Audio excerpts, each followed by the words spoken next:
Apat na mini number cakes naman tayo for today's video. Mga mi, tara na G! Syempre palagi tayong merong entry sa mga mini number cakes dahil ito talaga ang mabenta sa atin pang monthly milestone ng mga baby suki natin. Itong unang number cake natin is mini number 9 and then ang theme neto is beach theme or summer theme na design. So, ang ginawa natin is ginawa natin parang pa-wave effect or pa-ocean yung sa may bandang ilalim. And then, nilagyan lang natin ng fondant trees, sun, and then clouds. Nakalimutan ko pa nga na dapat pala sa bilog na cake board ito nakalagay kasi ganun yung lagi nire-request ni customer. So, ayan, nung natapos na, for the kaba tayo habang nililipat yung cake from the square board to the round board. Pero ayan, at least kahit papano, nairaos naman natin siya. Next cake naman natin is mini number 6. Moist chocolate din ang flavor niya, kagaya nung isang cake natin. And then, nasa round cake board din siya.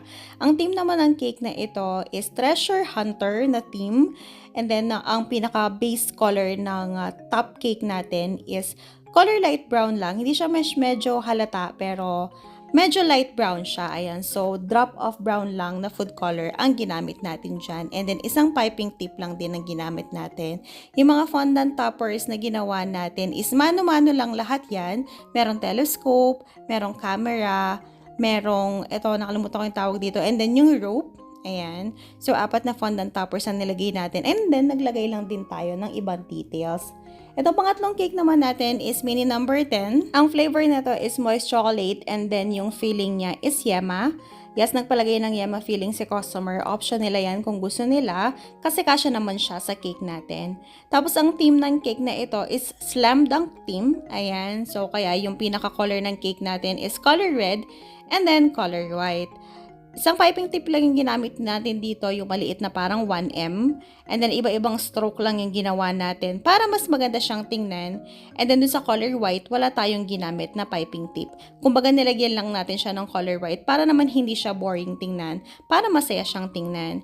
Tapos, meron nitong mga ball toppers na 2D lang, na fondant. And then, yung iba, printed toppers na lang kasi yung mga characters ng Slam Dunk yung pinalagay ni customer. And ang final cake naman natin is mini number 1. Pang first monthly milestone ito. Moist chocolate din ang flavor ng cake and then yung filling niya is chocolate. Ang theme naman ng cake na ito is floral. Bale, sinan lang ni customer yung picture ng susuotin na dress ni baby.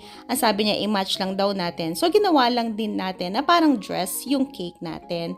Sage green ang pinaka-color ng cake natin at gumamit lang tayo ng ganitong scraper para ma-achieve natin yung parang ruffle effect.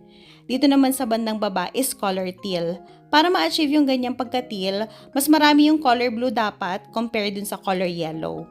And then naglagay lang tayo ng konting color brown para mas papadarken natin siya.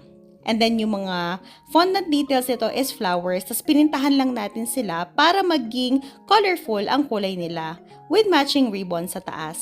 At ito na ang final result! O diba ang shala ng mga cakes natin? Napakasarap tingnan sa mga mata. And that's it for today. See you on our next video. Bye!